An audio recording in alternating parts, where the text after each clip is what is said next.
না ফোটা হয়ে গেছে, তুমি একটু কেটে দিবে? আরে কি বলো তুমি, তোমার পেন্সিল ফোটা হয়ে গেছে আমি কেটে দিব না, এটা কোনো কথা বললে? ঠিক আছে, কেটে দেবো। কমাই দাও। ঠিক আছে, তুমি এখানে বসো, আমি তোমার পেন্সিলটা কেটে দিচ্ছি।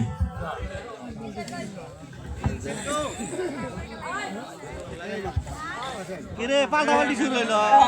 একে তোমার হাত যে কেটে গেল কইস, হ্যাঁ লাইলি, এখন কি হবে কইস? আমার হাত কেটে গেছে লাইলি। হ্যাঁ কইস, হ্যাঁ বল। কইস তোমার বুঝি অনেক কষ্ট হচ্ছে কইস? না করে না লাইলি, না। তুমি যদি আমার পাশে থাকো লাইলি, এই সামান্য ব্যথা আমার জন্য কিছু নয় লাইলি। সত্যি বলছি কইস? হ্যাঁ সত্যি বলেছি লাইলি। নিত্য যদি